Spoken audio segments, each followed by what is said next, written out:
On va voir. On va voir. C'est toujours la surprise à chaque fois, c'est ça qui est bien.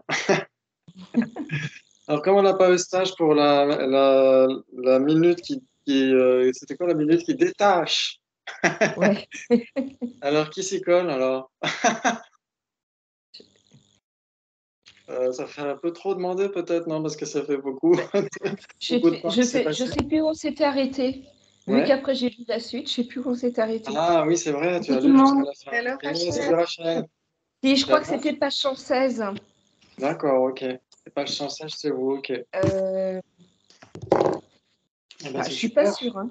Non, Je suis pas sûre. moi j'ai page 124. Une approche, 124 aussi. pas à pas. Voilà, exactement. Moi, je suis là aussi. Ouais, bah, approche pas à pas. Ouais, c'est ça. Et donc, simplement on va se faire notre minute de stage à nous, sans le stage, tant pis, hein, tant pis.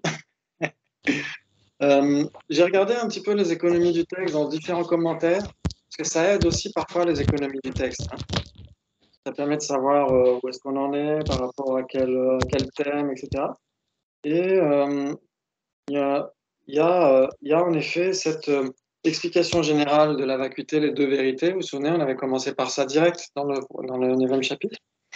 Et l'importance de la vacuité, parce que Shantideva dit que toutes les branches, toutes les autres branches qu'on étudie, qu'on pratique, etc., sont des voies qui doivent mener vers cette sagesse de la vacuité.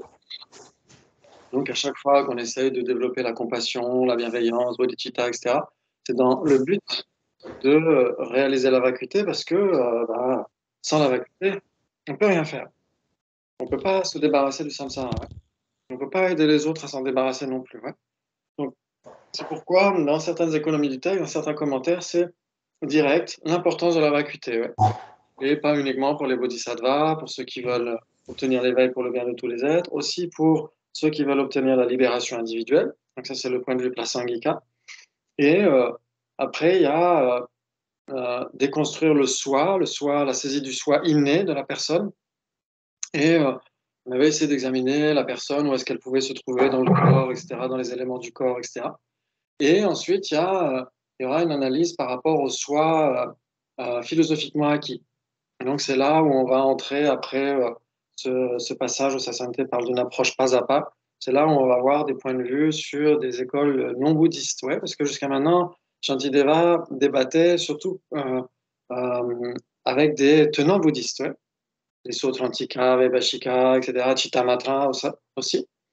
Et là, il va aussi essayer de débattre avec des tenants non bouddhistes.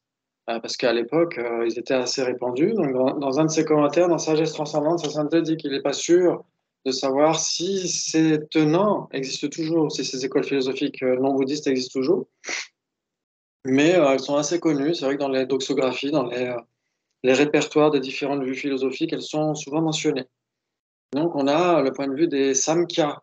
Les Samkhya, on les appelle aussi les énumérateurs. Eux, ils considéraient que l'univers tout entier pouvait être scindé en 25 catégories. Donc, ils énuméraient les catégories, c'est pourquoi on les a appelés les énumérateurs. Et donc, c'est une vue assez ancienne, et Sasanté dit que c'est une vue assez profonde aussi. Ouais. Donc, c'est ce qu'on va essayer de voir, parce que on a essayé de déconstruire le soi, la saisie d'un soi inné, et les Samkhya vont dire oui, mais le soi, en fait, c'est la conscience. Ils vont dire c'est le soi est permanent et c'est la conscience. Ouais. Ils disent que parmi toutes les 25 catégories dans lesquelles sont répertoriés tous les existants, il n'y en a qu'une qui est consciente et c'est le soi. Et ce soi est permanent en plus. Ouais. Et tout le reste, ce sont des manifestations de la nature fondamentale. La nature fondamentale, on appelle aussi le principe fondamental. Donc, ce serait comme une grosse pâte à modeler, une énorme pâte à modeler qui fabrique tout le reste. Et donc, tout ce qu'on voit, les tables, les, les fleurs, les arbres, etc., etc., on pourrait même dire, ouais, même peut-être tout le reste aussi, seraient des fabrications, des manifestations de cette grosse pâte à modeler qu'est la nature fondamentale. Et donc, ils disent qu'en plus, elle est indivisible. Et donc, bien sûr, ça pose beaucoup de questions. Ça pose beaucoup de questions. Et donc, ils disent qu'il faut se réveiller du cauchemar samsarique, parce qu'eux aussi, ils ont cette vision-là de la souffrance. Peut-être pas aussi le même type de souffrance que celle évoquée par le Bouddha, mais ils évoquent aussi la souffrance récurrente, le samsara, etc. Et ils disent que pour faire ça, il faut réaliser les catégories telles qu'elles sont. Et elles vont finir par se résorber. Et il ne va plus rester que la nature fondamentale, la pâte à modeler, indivise, et le soi. Le soi qui sera libéré à ce moment-là. Alors, on se demandait quand est-ce que Coton allait arriver. Ah, il est là. Voilà. Exact. Ah, le voilà. Et donc voilà, c'est un petit peu un petit résumé de cette vue. Et après, bien sûr qu'il y a des samkhya qui sont théistes et des samkhya non théistes. Et il y a aussi des Vaisheshikas, etc. Il y a des Neyayika, il y a plein de vues non bouddhistes. Et les Neyayika ou les Vaisheshikas vont dire le soi, en fait, c'est pas la conscience, c'est de la matière. Donc ils vont dire ça.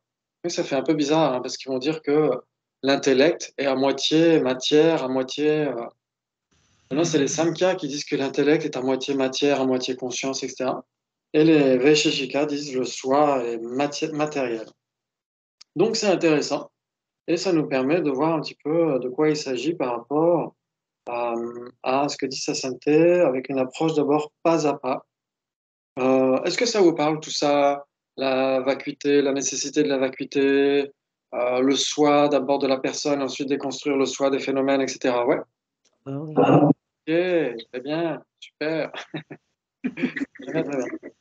Et il ne reste plus tant de pages que ça, hein. Donc, moi, je me disais peut-être que à la rentrée l'année prochaine, en septembre, peut-être pourquoi pas faire les étapes de la méditation. Ça, c'était Dalai-Lama, qui est un super livre que j'aime beaucoup et qui est enfin, qui est toujours publié. Parce que je pensais aussi à Vivre la méditation au quotidien de sa sainteté, qui est un super bouquin, mais qui est épuisé. Donc, autant prendre un livre qui est encore édité. Donc, on aura le temps de faire ça tranquillement. Ok, et donc on avait vu en effet une approche pas à pas. Ouais, c'est pas parce que on comprend un petit peu ce que veut dire la vacuité qu'on va se libérer dans la soirée ou le lendemain, etc. Ouais. Ce serait bien, mais c'est pas le cas. Ah, ce serait super. Ce serait super. On aurait plus de problèmes, il y aurait plus de difficultés, etc. Ouais. Et donc, en effet, il y a la possibilité de se débarrasser des problèmes. Mais ça prend du temps. Il faut avoir ce type de patience à l'égard du dharma. Ouais. Il y a la patience par rapport aux personnes caractérielles, la patience par rapport au fait de louper son train ou d'être en face d'une imprimante qui comprend rien. Et il y a aussi la patience à l'égard du dharma. C'est-à-dire que c'est difficile, hein, c'est pas évident, hein, c'est assez exigeant, hein, le travail intérieur, se transformer, essayer de comprendre la réalité des choses, essayer de comprendre notre propre réalité. Ça prend du temps. Et il y a des hauts et des bas, et c'est pas un long fleuve tranquille. Et donc, il faut avoir cette patience-là aussi, se dire qu'on a le temps, on a tant que durera l'espace. Ouais. Et donc, on prend son temps, pas à pas, et puis on essaie d'y aller ligne par ligne, page par page. Ok, et donc en effet, sa sainteté disait, les souffrances évidentes ne doivent pas être les seules à être considérées comme pénibles et indésirables. Nous devons considérer de la même façon la souffrance du changement et plus encore la souffrance omniprésente du conditionnement. Donc ça doit vous parler. Grave. Grave. Ça doit vous parler. C'est quoi la souffrance évidente? La souffrance évidente, c'est quand ça fait mal. Voilà, Oui, évidente. en effet. Par exemple, Ah bah, physique ou Une morale. blessure. par exemple, on se prend le pied dans la chaise. Il y a Oui. un autre toutou. Ah, il y a un autre toutou. Salut. Ok, pardon. Ok, je me ressaisis. Et donc, en effet, la souffrance évidente, ce sont les sensations douloureuses. Ouais. Mmh. Ouais. Il n'y a pas besoin que le Bouddha vienne nous dire écoutez les enfants, je vais vous enseigner ce qu'est la souffrance grossière. Il n'y a pas du tout besoin que le Bouddha nous l'enseigne, hein, on s'en rend compte. Hein. Il y a d'ailleurs pas que nous, les animaux se rendent compte de la souffrance grossière. Hein. Les souffrances euh, manifestent, ouais, les sensations douloureuses, ouais. Sensations physiques et sensations mentales aussi, hein. Exactement. La tristesse, la perte, etc., la solitude, etc., etc., etc.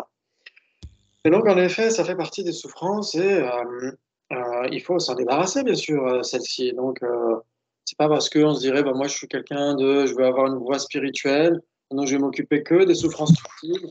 Et si j'ai un problème physique, je vais pas m'en occuper parce que ça fait partie des souffrances grossières. Au contraire, il faut qui peut le plus que le moins.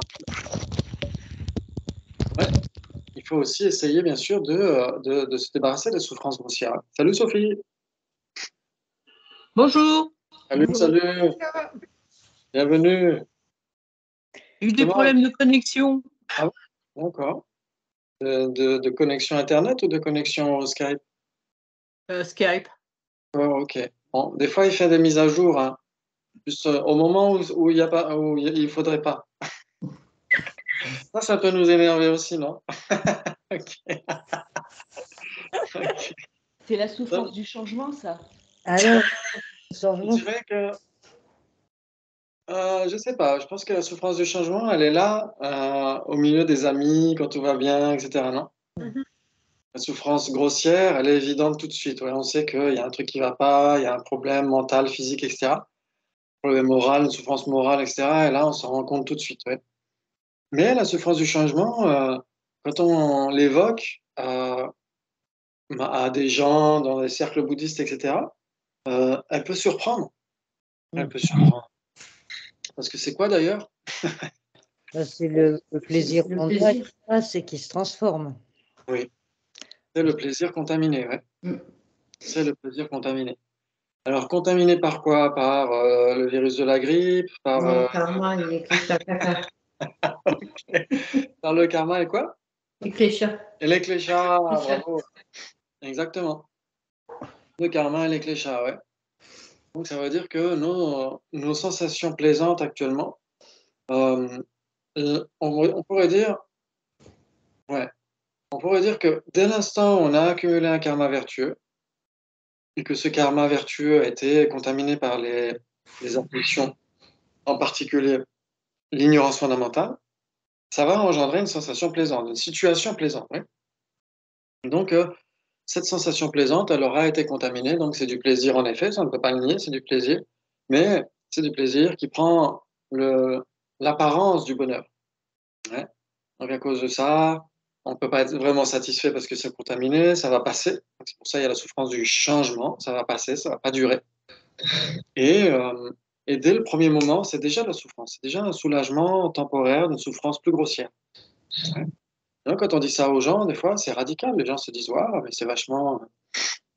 Euh, c'est assez défaitiste, non? Ça fait un peu défaitiste. On se dit, ouais, le moindre plaisir qu'on a d'être avec des amis, d'aller au cinoche, d'aller voir Avatar, de manger du popcorn, etc. Tout ça, tout ça, c'est du plaisir, en effet, mais du point de vue bouddhiste, c'est même pas du bonheur. C'est pas du bonheur, ouais. Parce que on en veut toujours plus. On n'est jamais satisfait. Ouais. Donc, on est assoiffé. Donc, c'est comme si on buvait de l'eau salée. Sur le moment, ça nous soulage, mais ça ne fait que empirer. Ouais. Donc la souffrance du changement, elle est très, très importante à reconnaître. Très importante à reconnaître. Ouais. Mais on pourrait dire aussi que euh, si on a une sensation plaisante, c'est pas nécessairement le résultat d'un karma vertueux. C'est-à-dire que si on accumule un karma vertueux, nécessairement ça va engendrer une sensation plaisante. Mais si on a une sensation plaisante, c'est pas nécessairement le résultat d'un karma vertueux. Ouais. Par exemple, quand on est dans l'attachement. On est dans l'attachement, on a une sensation plaisante.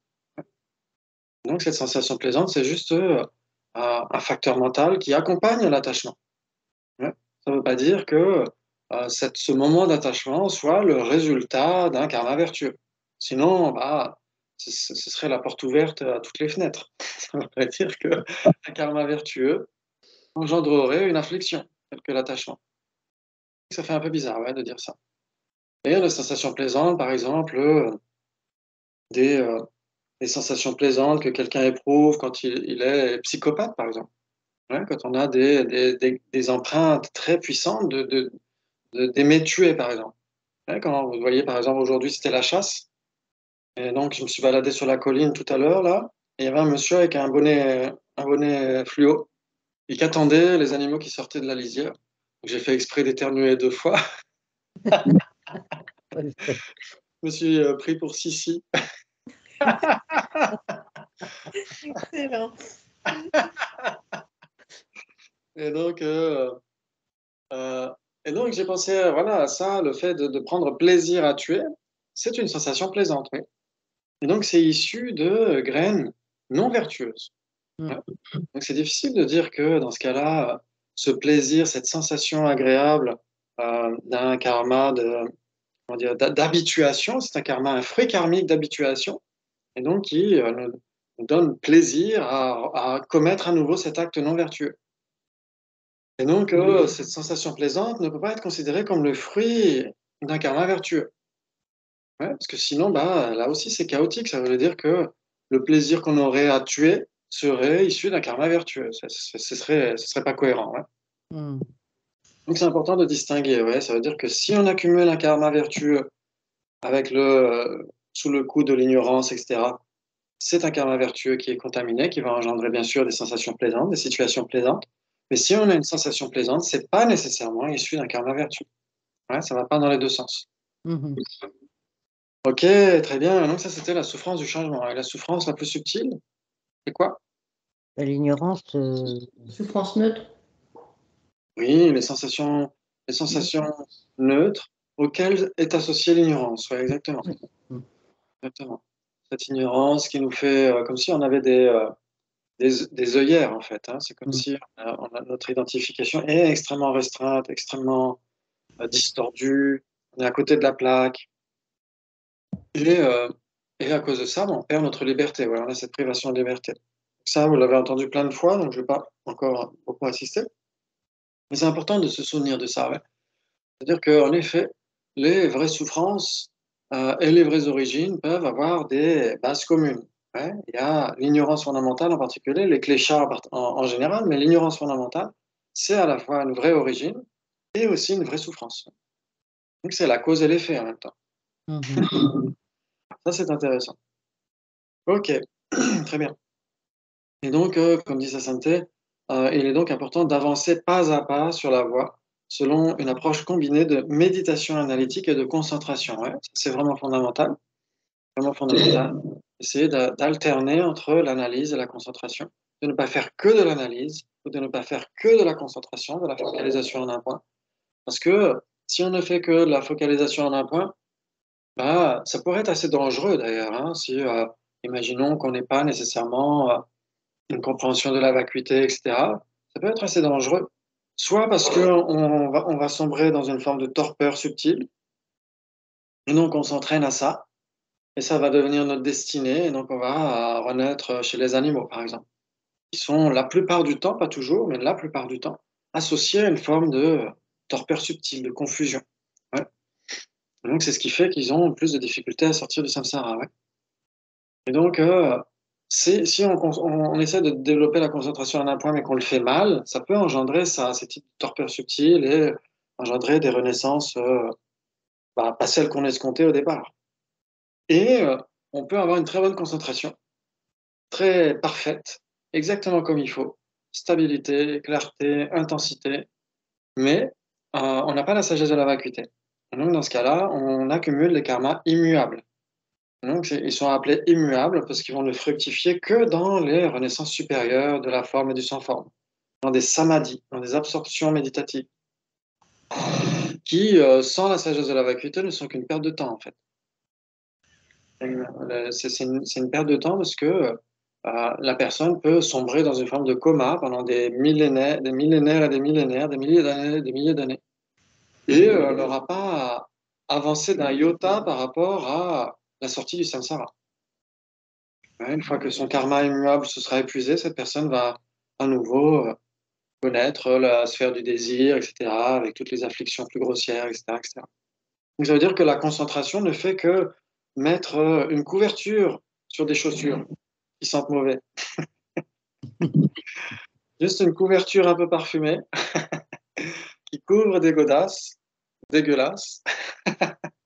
Elles sont juste recouvertes. Et donc, quand on va retirer la couverture, elles vont être là à nouveau. Donc, la concentration, c'est ça, c'est une couverture sympathique qui recouvre nos afflictions temporairement. Et c'est tout. Ouais, ça ne les lave pas, ça ne les met pas dehors, ça ne les, voilà, ça ne les rend pas plus parfumés, etc., etc.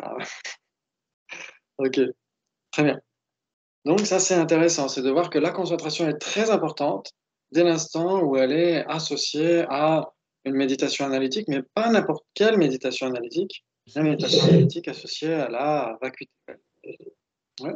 Parce que dans ces traditions non bouddhistes, justement, chez les Samkhya et ailleurs, chez les hindous, ils ont la méditation analytique et ils ont shamatha, ils ont la concentration en un point. Et leur méditation analytique, c'est quoi? C'est d'analyser les niveaux plus paisibles des sphères supérieures et les niveaux moins paisibles, les niveaux plus grossiers du samsara, de la sphère du désir. Et donc, c'est ça leur analyse. Ils se disent, tiens, c'est plus paisible en haut, c'est plus des vacances, et donc autant aller en haut. Donc, c'est ça leur méditation analytique. Mais ce n'est pas une méditation analytique sur la vacuité. Et donc, c'est pourquoi il est nécessaire, dès le départ, d'analyser et de se concentrer et d'alterner les deux. Ouais. Parce que sinon, le danger, c'est que on ne fait qu'analyser, on se dit, moi, je ne vais me focaliser sur la vacuité que quand je l'aurai vraiment bien comprise, de manière pure et parfaite. Mais quand est-ce que ça va arriver? Quand est-ce que ça va arriver? Ouais. Et l'inverse est vrai. Parfois, on a tendance à faire des types de méditation qui peuvent sombrer facilement dans une forme de paresse intellectuelle. On se dit, moi, je veux juste être posé tranquille, comme une vache dans son pré. Et voilà, tout va bien. C'est le printemps ou c'est l'automne, il n'y a pas trop de mouches, c'est tranquille. Mais c'est pas la sortie de l'histoire, c'est pas la fin de l'histoire. Ok, très bien. Donc, il faut essayer d'alterner entre les deux, dans la mesure où la compassion est une qualité de l'esprit, et dans la mesure où l'esprit est un continuum sans fin. Si nous poursuivons notre chemin en combinant les deux types de méditation de façon prolongée, notre pratique spirituelle acquiert une base stable. Ouais. Donc, Sasanté va s'appuyer sur le Pramanavartika de Acharya Dharmakirti qui fait cette distinction entre le corps, les limites du corps et les limites de l'esprit. C'est-à-dire que pour le corps, ça, c'est assez temporaire. Hein. On peut avoir un record du saut en hauteur, etc., mais on ne peut pas aller plus loin que ça. Alors que l'esprit, on peut l'entraîner encore, encore et encore. Ok.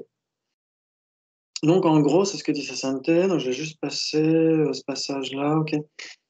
Donc, c'est au contraire, les qualités telles que les prouesses athlétiques dépendent exclusivement du corps et leur développement connaît des limites.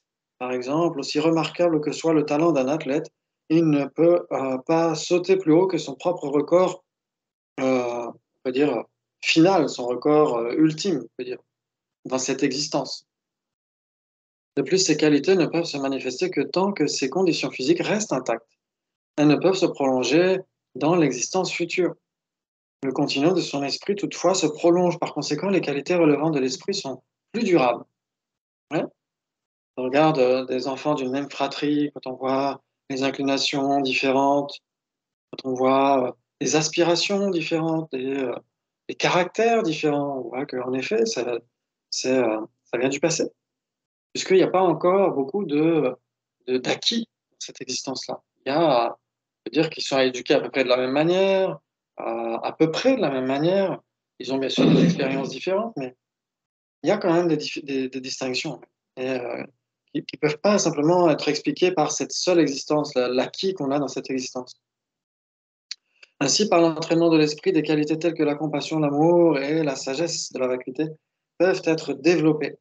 En nous familiarisant avec elles, nous pouvons les développer jusqu'à leur niveau le plus élevé.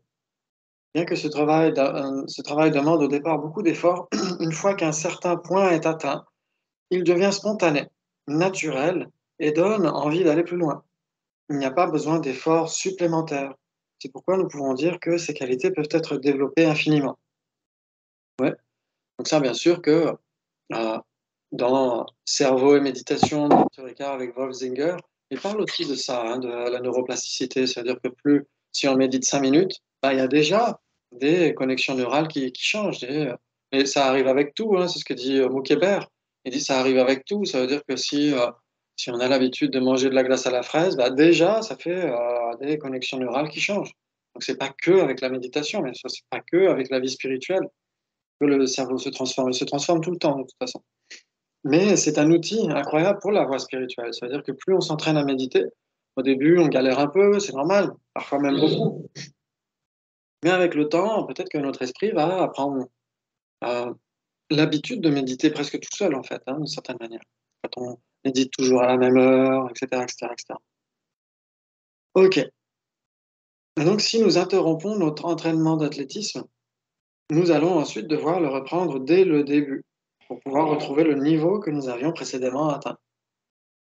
En revanche, une fois que nous avons développé une qualité de notre esprit jusqu'à ce qu'elle se manifeste spontanément, nous pouvons la laisser de côté pendant longtemps. Un léger rappel suffit à la ramener au niveau qu'elle avait atteint. La différence entre les deux types de qualités est due à la différence de leur support physique et mental. Ouais. C'est comme ça qu'on peut expliquer la possibilité des réalisations. Ça veut dire que au début, quand on essaie de méditer, on essaie de transformer son esprit d'une manière ou d'une autre. Au début, c'est juste une expérience très volatile. Ouais. Mais on pourrait dire pas que la méditation, n'importe quelle compétence. Ouais. Si on arrive à un poste à l'usine qu'on connaissait pas avant ou n'importe quel truc qu'on nous montre le premier jour, bah, s'il y a le week-end qui est passé entre-temps, il va falloir qu'on nous remontre le lundi, forcément. Et puis, à force de le faire, après, on peut même le faire de manière automatique. Et donc ça, c'est pour n'importe quelle compétence mondaine, mais pour les compétences spirituelles, il y a un moment donné où ces expériences n'ont plus besoin du support méditatif. Et dans ce cas-là, c'est ce qu'on appelle des réalisations. Elles sont acquises. Elles sont acquises pendant un certain temps. Après, est-ce qu'elles peuvent toujours demeurer dans notre esprit de vie en vie? Ça, c'est plus compliqué. Si on parle de bodhicitta, par exemple, bodhicitta, une fois qu'elle devient naturelle, elle devient innée, elle est dans le continuum de la personne. Même quand cette personne dort, elle a la bodhicitta dans son continuum. Ouais. Mais cette bodhicitta, elle est latente quand la personne dort. Et ensuite, si c'est une bodhicitta spontanée, naturelle, etc., il suffit que cette personne devienne un bodhisattva, que ce bodhisattva voit des êtres, entre en contact avec des êtres, et spontanément, sa bodhicitta va survenir de manière manifeste. Donc, il n'aura pas à nouveau à méditer sur les six causes et un effet, l'égalisation, l'échange de soi avec autrui, etc. Il n'aura pas besoin du support méditatif pour ça, ça va naturellement être généré dans son continuum. Mais dans les textes, ils disent que si c'est uniquement la petite voie d'accumulation, c'est-à-dire la porte d'entrée du Mahayana, il est encore possible de chuter, de perdre sa bodhicitta. Donc c'est une réalisation, mais il peut encore chuter, il peut encore dégénérer, on pourrait dire. Alors qu'arriver à la voie moyenne d'accumulation, la voie qui suit, sur le segment vers la voie vers l'éveil, là c'est définitif. C'est-à-dire que cette personne, elle continuera jusqu'à l'éveil, elle ne va pas chuter. Et pour la sagesse de la vacuité, normalement, si c'est une réalisation directe, ça par contre, ça ne peut plus disparaître. C'est-à-dire que le bodhisattva qui a une réalisation directe, non conceptuelle de la vacuité, va ne faire que approfondir encore et encore cette sagesse jusqu'à l'éveil. Hein, ça, c'est une réalisation définitive. Il y a des choses comme ça, on peut faire certaines distinctions. Hein. Dans les textes, c'est mentionné comme ça. Ok, très bien. Très bien, très bien. Nous pouvons ainsi comprendre le développement de l'esprit à travers plusieurs existences successives. Ouais, ouais, c'est pour ça que on a une certaine accointance vis-à-vis du Dharma. On n'est pas là pour rien, en fait. C'est pas juste parce qu'il n'y a rien à la télé. De toute façon, il n'y a jamais rien à la télé. Quoique des fois, il y a des trucs sympas. Ça dépend, je ne sais pas. Mais peut-être un petit peu trop catégorique. Là. En général, il n'y a pas grand-chose de toute façon. Et donc, on n'est pas là juste parce que on ne sait pas quoi faire, parce qu'on a trouvé un super bouquin de sa santé, etc. Non, c'est parce qu'on a des empreintes issues du passé. On a des empreintes issues du passé. Ouais. Et donc, quand elles ont été accumulées, on n'en sait rien. Mais c'est un effet qui a nécessairement des causes appropriées. Ouais, si on a cette accointance vis-à-vis de l'altruisme, la bodhicitta, le Mahayana, la sagesse de la vacuité, etc., sa santé Dalai Lama, Et l'éveil pour le bien de tous les êtres, ça vient pas comme ça. Ouais. Donc c'est extrêmement précieux. Donc plus on s'en réjouit, plus on nourrit ces graines. Ça, c'est merveilleux, ça. On peut vraiment changer notre direction grâce à ça. On peut changer la direction dans laquelle on va grâce à ça. Ouais, on a des tonnes de graines malsaines dans notre continuum. On les regrette sincèrement, on emploie les forces d'opposition, la purification. Et ça peut tout changer pour l'avenir. Et on peut se réjouir sincèrement des graines vertueuses qu'on a, des empreintes favorables qu'on a. Et donc ça les nourrit, ça les entretient. Et là, ça peut tout changer aussi. Rien que ces deux trucs, le regret et la réjouissance, c'est déjà énorme. Ça peut tout changer pour nous. Ouais. Ok. Et bien sûr, se réjouir, bien sûr, des actes vertueux aussi de tous les êtres autour de nous, des Bouddhas, des Bodhisattvas, c'est d'autant plus vertueux aussi. Ok, très bien. Ok. Même si nous n'avançons pas beaucoup dans cette vie, les qualités acquises seront retenues et pourront être activées dans le futur. C'est ce qui nous est arrivé là. Là, quand on a entendu l'art de la sagesse, on s'est dit, waouh, ça va être super. Bon, je surjoue un peu, mais vous avez dû vous dire, ah, ça va être bien, ça va être sympa. Et puis après, quand on est tombé dans le Chittamatra, vous avez dû dire, oh, mais qu'est-ce que je fais là? Et puis une fois qu'on a passé le Chittamatra, on se dit, ah ouais, finalement, c'est bien. Ok. Et donc, ça nourrit des graines. Il y avait, j'avais dû vous raconter cette histoire d'un vieux lama très, très âgé, 90 ans, quelque chose comme ça, peut-être même plus, qui avait commencé à apprendre l'anglais. Puis ses disciples, des jeunes moines, qui lui avaient dit, bah, pourquoi est-ce que vous, à votre âge, vous devriez vous reposer? Pourquoi est-ce que vous apprenez l'anglais à votre âge? Il avait dit, c'est pour générer des graines pour ma vie future. Pour que ce soit plus facile de l'apprendre au cours de ma vie future. C'est malin, c'est malin. Ok. Afin de développer notre potentiel de compassion jusqu'à son niveau suprême, la réalisation de la vacuité est indispensable. Ça, c'est intéressant. Ça, c'est très, très intéressant. C'est juste une phrase, mais il y a beaucoup, beaucoup, beaucoup d'implications là-dedans. Afin de développer notre potentiel de compassion jusqu'à son niveau suprême, la réalisation de la vacuité est indispensable. Ouais.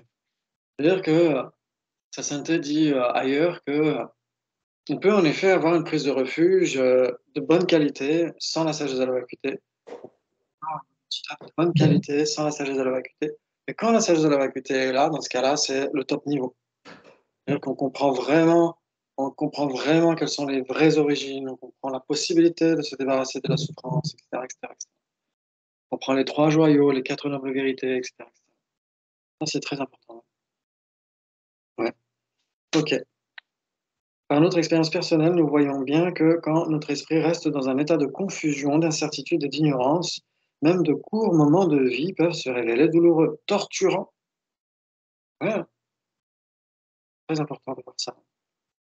Lorsque notre esprit est rempli de sagesse et de connaissance, donc de sagesse, même les grandes épreuves que nous traversons ne sont pas vécues comme une torture. Il est donc important de renforcer notre sagesse en cultivant notre compréhension de la vacuité. Pour cela, il nous faut étudier des textes tels que La Marche vers la Veille de Shantideva. Ben, ça tombe bien, c'est le 9e chapitre. Ça tombe bien. Les choses sont bien faites. Ça, c'est très important. Très important. Ça veut dire qu'en effet, mais ça, on en a déjà parlé, hein, on en a déjà parlé, que, en effet, quand on rumine, quand on ressasse, etc., c'est que on a la tête dans le guidon, on oublie totalement de prendre un peu de recul et de ne plus croire à nos pensées. Là, on est à fond, on croit à fond à ce qu'on pense. On croit à fond à cette fresque qu'on est en train de peindre avec du poison. Et donc, on est à fond dans cette fresque à l'extérieur, en oubliant totalement que ce sont nos afflictions qui projettent tout ça. Notre rumination, notre application mentale inappropriée. Et donc, la sagesse de la vacuité nous permet de nous poser, de nous dire pourquoi? Pourquoi est-ce que je suis dans la colère, dans le ressentiment, dans la rumination, etc. Pourquoi? Dans le sens pourquoi, de faire une enquête, de rechercher quel est vraiment le sujet de ma rumination. Est-ce que c'est la personne elle-même ou la situation elle-même ou l'image que j'ai de cette personne ou de cette situation? Ouais. Ok, donc dans ce cas-là, normalement, ça devrait pouvoir donner une bouffée d'air frais. D'être un petit peu au-dessus des nuages grisâtres de la rumination et se dire, ok, c'est juste des pensées, ce sont juste des pensées, ce sont juste des ruminations qui ne font que amplifier le problème. Ok, et donc c'est là où, à moins que vous ayez des interrogations, des choses à évoquer, des doutes. Oui, en fin de compte, dans cette phrase, ça me fait penser dans une situation où, dans notre vie professionnelle, on peut être face à beaucoup de souffrance. Et c'est vrai qu'on peut réfléchir à l'importance d'avoir de la compassion. Mais ce qu'on ressent, c'est de l'impuissance. Oui, et ça peut mener au burn-out. Ouais, ouais. Et bien qu'on ait conscience de la vacuité des événements, quoi, et enfin, de tous les phénomènes.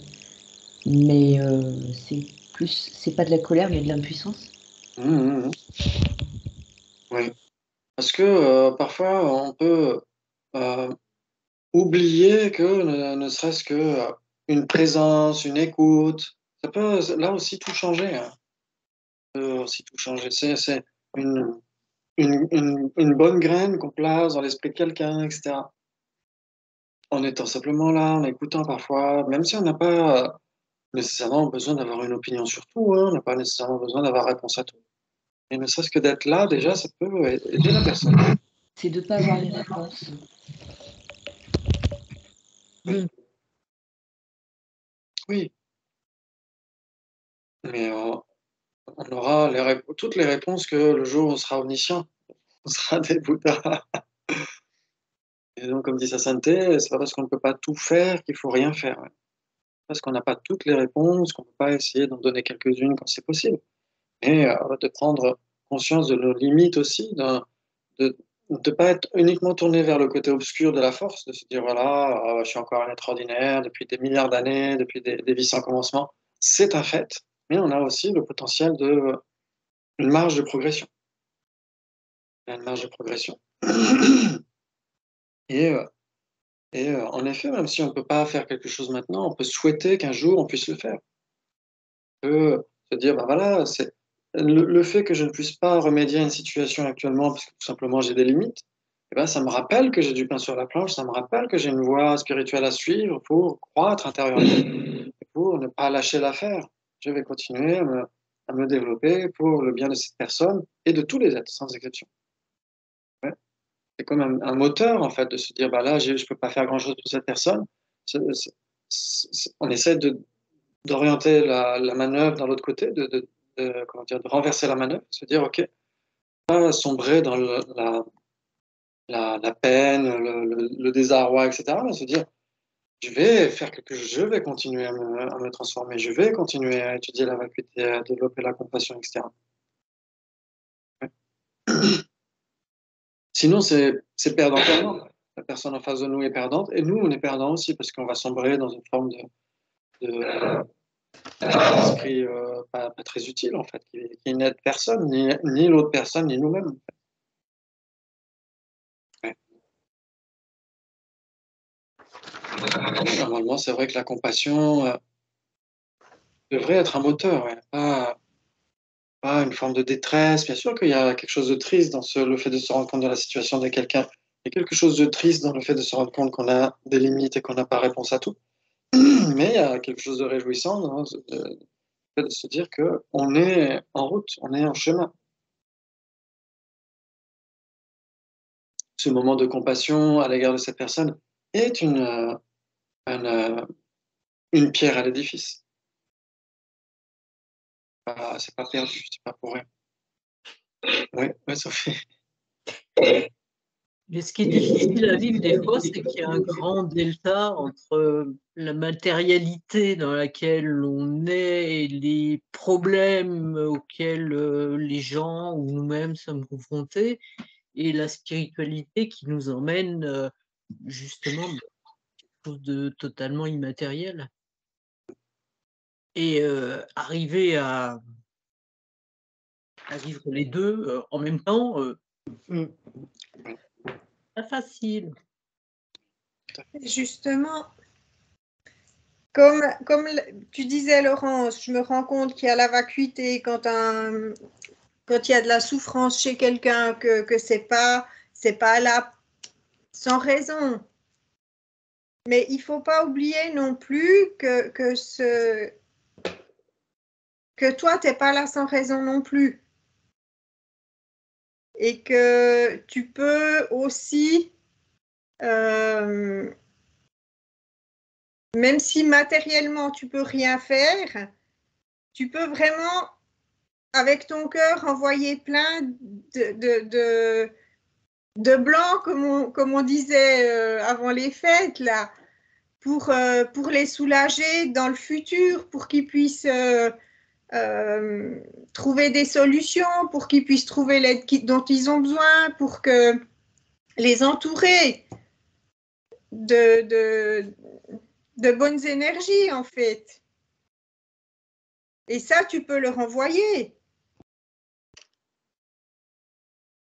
Ça ne va pas tout changer, mais tu peux leur envoyer.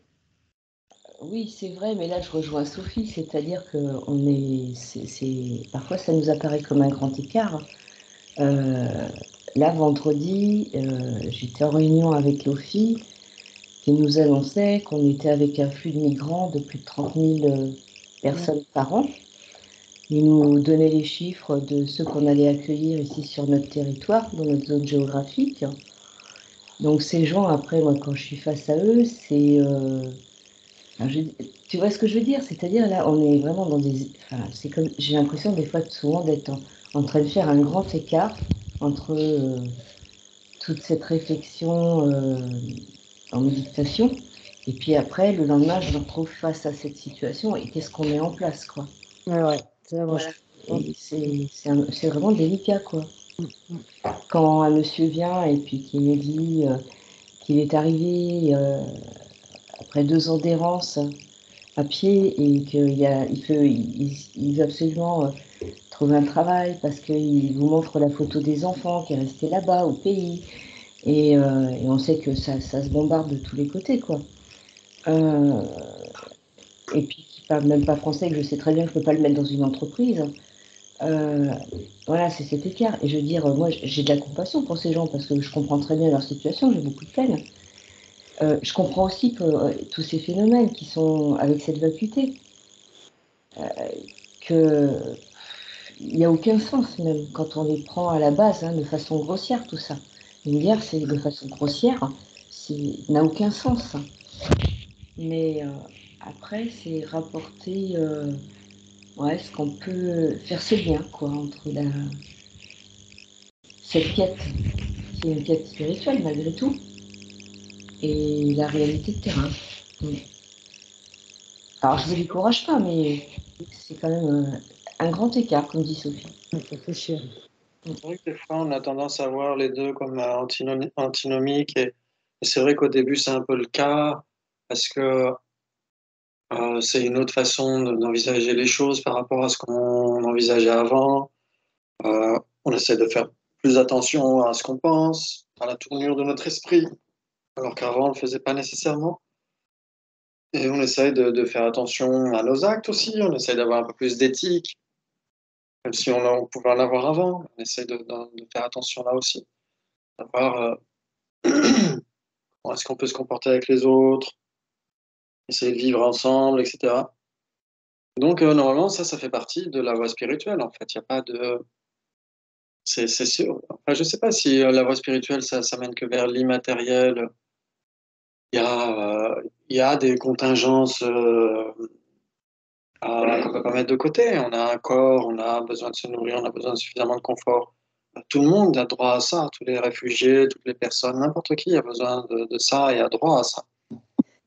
Si on y réfléchit, qu'on se dit, OK, ces personnes ont droit à ça, à mon avis, ça correspond à cette notion de la vacuité, mais dans le sens affirmatif, dans le sens interdépendance.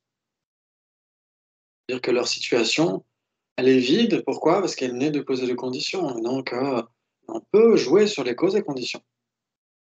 On peut faire en sorte oui. Justement, on vit, on peut difficilement jouer sur les causes et conditions parce qu'on est quand même cerné par un monde actuel et par des lois qui sont totalement inhumaines, et on est face à des problèmes humains. Moi, j'entends tout à fait ce que dit Laurence, hein. Moi, je m'occupe d'immigrés et de réfugiés actuellement, et c'est vraiment complètement décourageant parce qu'on est dans une situation politique actuelle où tout est fait pour les massacrer, et où on est bien content quand ils se noient dans la Méditerranée. Il faut quand même dire ce qui est, quoi.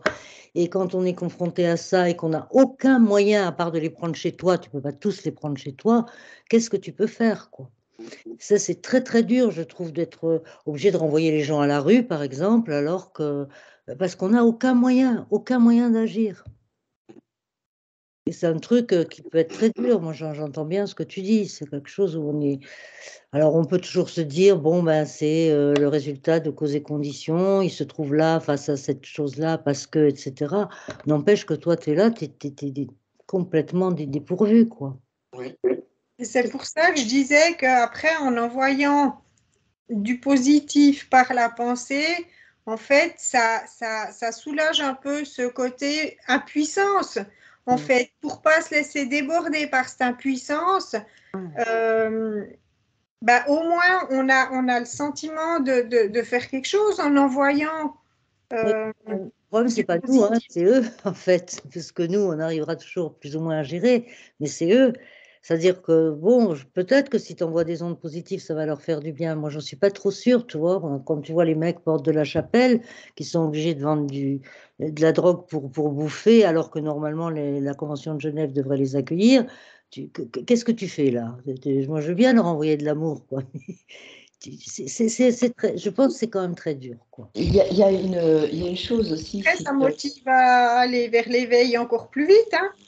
Voilà. Mais il y a quand même un facteur aujourd'hui, c'est qu'on est débordé par le nombre. Bien sûr.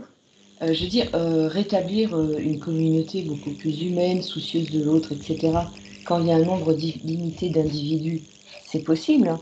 Là, on arrive à des dimensions qui sont... Voilà, on est en trop grand nombre. On est en trop grand nombre, mais on n'a aussi pas de volonté politique d'essayer de faire quelque chose par rapport à ce problème-là. C'est ça. C'est-à-dire que, je ne sais pas, toi, moi, je suis dans une organisation bénévole, associative, toi, c'est ton boulot, mais on est exactement confronté au même problème, si tu veux, parce que, voilà, on est dans un monde où il n'y a absolument aucune volonté d'apporter, d'organiser quelque chose pour ça. Donc, voilà, et on prend tout ça dans la poire. Et bon, et nous, c'est pas grave, c'est eux qui le prennent dans la poire surtout. Oui, parce que nous, bon, à la limite, on rentre chez soi et puis moi, je sais que j'accueillerai personne chez moi. Parce que c'est mon moment où je souffre. Mais comme tu dis, non, il n'y a rien. Et on n'a pas les moyens. On ne nous donne pas les moyens, ni en temps, ni en matériel, ni en quoi que ce soit. Et puis, oui, il y a toutes ces lois, il y a tout ce qui est derrière en tissu de fond. En fin de compte, le mal-être du monde aujourd'hui, c'est... on se l'est créé au fil des années, mais on perdure dans cette société. Et on approuve et on continue, hein. Ouais, on signe et on resigne, hein. Donc tu vois que moi, je passe des fois des heures la nuit pour essayer d'avoir un rendez-vous à la préfecture pour quelqu'un. Bon, c'est complètement aberrant, quoi. Je veux dire, c'est des choses... alors, moi, je veux bien pas me mettre en colère, hein. Je veux bien. Mais j'y arrive pas, quoi. J'y arrive pas. Et je te dis encore, le plus grave, c'est pas moi, c'est eux, quoi. Oui. Enfin bref. On ne peut pas changer l'extérieur si on ne change pas l'intérieur. Oui, j'entends bien, Rosemary. J'entends bien. Tu as sûrement raison, mais... Et se dire que, en effet, on ne peut pas nier qu'il y ait ces souffrances-là, mais si on regarde avec une perspective plus vaste, le nombre d'individus qui ont soif de bonheur, de confort, de compréhension, etc., est infini. Et donc, il faut essayer de voir les choses comme ça, peut-être sur cette vaste échelle, parce que, en effet, il y a une urgence, mais il y a une urgence aussi pour tous les êtres qui sont dans les enfers. Il y a une urgence pour tous les animaux qui sont dans les laboratoires, qui sont les yeux écarquillés de souffrance et de panique. Il y a tout ça aussi. Donc, je ne minimise pas la souffrance des uns en disant qu'il y a celle des autres, mais il faut essayer de de tenir compte de ça aussi, de ne pas se laisser submerger, surtout pas. Parce que c'est infini, la souffrance du samsara. Elle est infinie. C'est un océan. On parle d'un océan de souffrance. Et encore, un océan, il a des limites sur la planète Terre. Mais le samsara n'a pas de limite. Le nombre d'êtres qui souffrent actuellement des horreurs est sans limite. Ouais, et donc plus on en tient compte, plus on se dit, bah, ma petite contribution de colibri, eh ben, c'est déjà une petite contribution de colibri. C'est mieux que rien, parce que de toute façon, qu'est-ce que je peux faire de plus que ça en l'état actuel? Donc, si en plus on devait se faire du mouron, parce que on a des limites qui sont, de toute façon, elles sont là. Elles sont là, on les a eues depuis toujours, mais elles ne sont pas inévitables, elles ne sont pas inéluctables. On peut comment dire, transcender ces limites progressivement. Mais ça prend du temps et c'est pour ça que c'est une approche pas à pas. C'est-à-dire que oui, il y a de l'urgence et en effet, tant qu'on peut le faire, si on peut faire quelque chose pour régler une situation, il ne faut pas s'en priver, bien sûr. Mais intérieurement, aussi de se dire, il n'y a pas que ces êtres-là, il y a un nombre incalculable d'êtres qui ont soif de bonheur, qui sont torturés au quotidien dans leurs souffrances récurrentes. Hélas. Ouais. Si on prend le peuple tibétain, ben, il est sous joug de la torture des Chinois en permanence. Oui, oui. Et ils ont trouvé des solutions, ils ont essayé de se tourner vers la non-violence, ils ont essayé de se tourner vers le fait de reconstruire le gouvernement en exil, le fait de créer une démocratie en exil, etc. Et ça fonctionne bien maintenant. Ça fonctionne bien, c'est grâce, comme dit sa sainteté, il dit c'est grâce aux Chinois qu'il a rencontré plein de gens à travers le monde, c'est grâce aux Chinois que moi j'ai rencontré sa sainteté et que je suis devenu moine. Merci les Chinois, mais je ne peux pas les remercier pour les tortures, les exactions. Je peux les remercier d'avoir créé certaines causes et conditions qui ont fait fuir sa sainteté en exil. Donc, c'est jamais une situation n'est jamais vraiment irrémédiable en fait. Il faut se tourner vers la solution. S'il y a une solution, il faut se tourner. C'est ce que dit Shantideva dans le chapitre 6, je crois. Hein. Ouais. S'il y a une solution, pourquoi s'inquiéter? S'il n'y a pas de solution, à quoi bon s'inquiéter? Ouais. Il faut se tourner vers la solution. Et normalement, ça nous permet de garder la tête en dehors de l'eau. Parce que si on ne se tourne pas vers la solution et qu'on ne voit que l'étendue des dégâts, eh ben, on va sombrer avec les autres. Au lieu d'essayer de garder la tête en l'air et d'aider les autres tant qu'on peut, avec notre petite contribution de colibri, on pourrait finir totalement effondré. Se dire, bon ben voilà, tout ça, il faut que j'oublie tout ça, il faut que je mette ça de côté, etc. Et en fait, il n'y aurait aucun gain pour personne dans ce cas-là. On perdrait la bataille, et les gens qui sont autour de nous, c'est pareil. Au lieu de faire en sorte qu'on puisse les aider, il y a une personne en moins qui surnage et il y a une personne en plus qui s'effondre. Donc il faut à tout prix essayer de voir vaste, avoir une vision très vaste des choses, d'essayer de se dire oui, en effet, il y a des obstacles. Et il y aura des obstacles. Samsara est fait comme ça, il est fabriqué comme ça. Il y aura des obstacles. Après, qu'est-ce qu'on fait avec ces obstacles-là? Est-ce que ça nous endurcit ou pas? Est-ce qu'on fait un petit peu comme ce qu'avait mentionné Darwin avec l'évolution? Ce sont les accidents qui nous construisent, ce sont les accidents qui renforcent une espèce. Ouais. Donc, c'est la coopération entre les espèces et les accidents qui font que une évolution va dans un sens ou dans un autre. Donc, nous, on doit utiliser ça, utiliser l'aspect extrêmement repoussant du samsara pour se dire je ne veux plus, je ne veux pas souffrir, je ne veux pas que les autres êtres souffrent.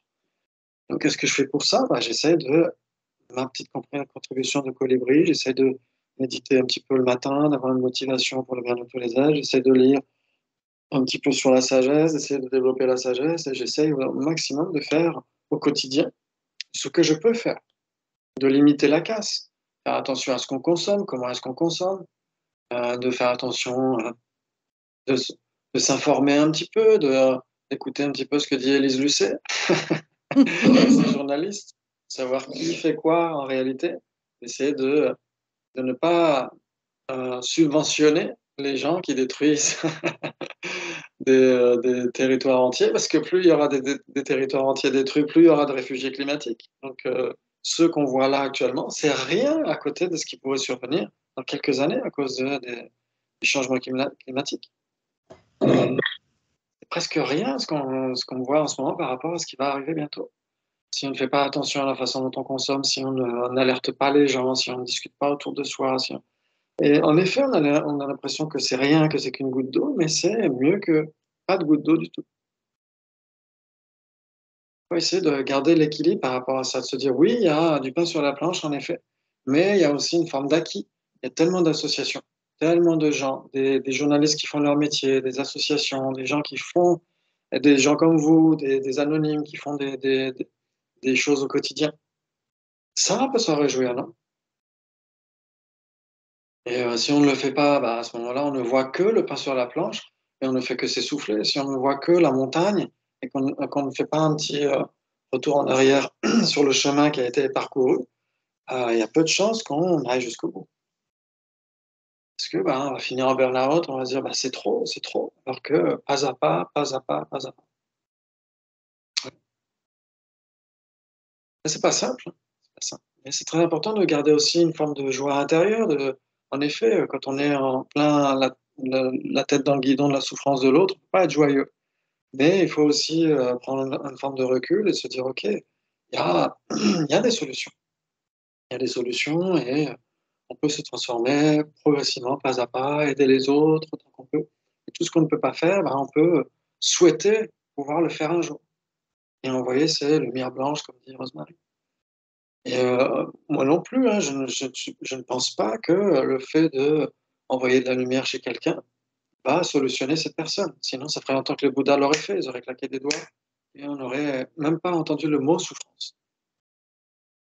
Personne n'aurait même connu le terme souffrance, si c'était possible, que quelqu'un puisse soulager les causalités des autres, etc. Mais ça change déjà quelque chose dans notre attitude à nous, et donc on continue la voie, et, et ça peut se ressentir peut-être dans nos contacts avec les autres, dans notre façon de les regarder, de les écouter, de les conseiller ou pas. Il y a des fois l'absence de conseil, ça peut être le meilleur des conseils. Des fois, juste écouter. Quelqu'un a besoin de se soulager, a besoin d'être entendu, d'être compris, et c'est déjà énorme. Offrir de l'espace, du temps, du silence, de l'écoute, c'est tellement rare de nos jours. Tellement rare.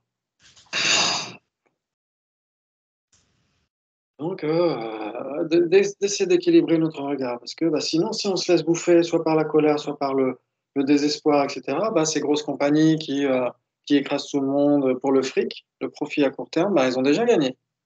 Ça fait, ça fait des résistants en moins, si on se laisse bouffer par la colère, le désespoir, et qu'on laisse tout tomber à cause de ça. Ils ont déjà gagné. Donc, il ne faut pas les laisser gagner. Ouais, c'est pour ça que personnellement, moi, je trouve justement plaidoyer pour l'altruisme de Mathieu Ricard extrêmement réjouissant parce qu'il dénonce, et c'est sûr que ça ne fait pas plaisir à voir. L'industrie du tabac, l'industrie de tout ça, le Monsanto, etc. Ça fait pas plaisir à voir. C'est pas agréable à savoir. Il y a des gens qui s'en foutent complètement de ce que peuvent vivre les autres et qui sont là juste pour le profit à court terme. C'est pas agréable, cet égocentrisme institutionnalisé. Mais il donne des solutions aussi. Et donc, c'est pour ça que je trouve ce livre extrêmement réjouissant parce qu'il y a des solutions. On peut éduquer les gens, s'éduquer soi-même et éduquer les autres. Rien que par un partage sur Facebook, rien que une discussion avec des amis, en famille, avec des collègues, avec quelqu'un qui a besoin d'aide, etc. Même si on a l'impression que ça, c'est pas grand-chose, toujours mieux que rien. Je vais essayer de mettre le Wi-Fi sur mon portable avant que ça coupe. Et oui, donc c'est pourquoi de garder la joie aussi, la joie de faire ce qu'on fait, pourquoi on le fait, etc. Donc, d'avoir cet équilibre-là, on ne peut pas, bien sûr, écouter les souffrances de quelqu'un et se marrer juste après. C'est pas possible. Et de garder au quotidien suffisamment de légèreté intérieure, suffisamment d'équilibre. Ça, c'est très important, c'est vraiment primordial, hein. Sinon c'est foutu d'avance. J'ai peut-être dû changer de Wi-Fi avant que ça coupe.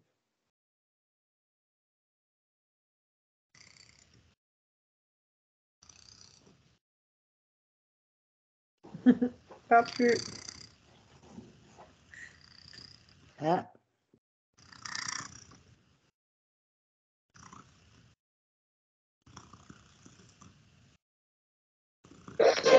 Donc, ça met, désolé, ça a coupé.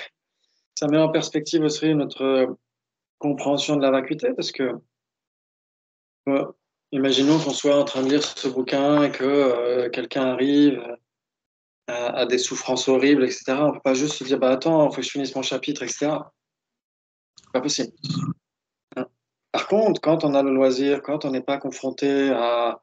Et on est confronté tout le temps, de toute façon. Si on devait imaginer les enfers en ce moment, ce serait très difficile de se dire, bah, comment je peux lire un livre sur la vacuité? Que je fasse quelque chose. Oui, mais on est en train de faire quelque chose en lisant un livre sur la vacuité. Ouais, il y a ces deux approches. Il y a l'approche, je crois que c'est Mathieu Ricard qu'on a parlé aussi une fois. Et il y a l'approche du médecin itinérant et il y a l'approche du médecin qui construit un hôpital. Il y a ces deux approches. Le médecin itinérant, il est dans l'urgence, paf, paf, paf. Les gens ont besoin d'être dans la rue, il les aide dans la rue, etc. Et il y a un médecin qui construit un hôpital. Donc pendant qu'il construit l'hôpital, il n'est pas en train d'aider les gens. Et quand l'hôpital sera prêt, là, il pourra faire quelque chose assez spectaculaire, ouais. Assez, sur une grande échelle.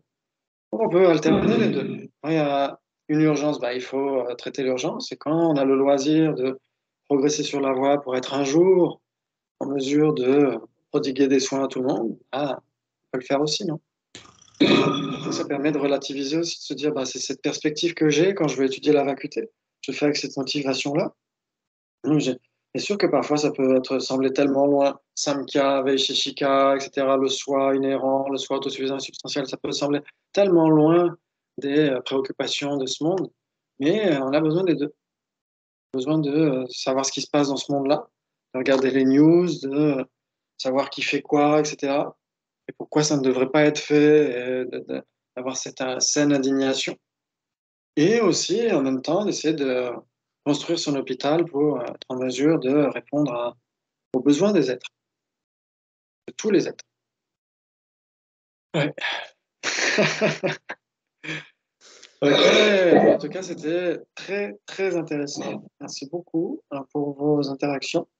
Et donc, on essaiera de voir la fois prochaine. C'est quand? C'est dimanche prochain ou c'est quand? Je vais vous dire ça. Donc, oui, c'est dimanche prochain. Donc, on essaiera de voir ce que disent les Vaisheshika et les Samkhya, mais de manière assez abrégée, parce que ça ne va pas parler à tout le monde de toute façon. Et vous allez encore vous dire, oh là là, mais pourquoi je suis là? Et on passera assez rapidement à la continuité du mois conventionnel, parce que ça, c'est très, très, très important, voire même très.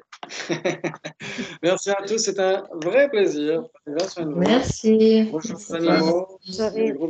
Bonne semaine encore. Bonne semaine. Merci. À bientôt. À bientôt. À bientôt. Ciao. Ciao. Ciao.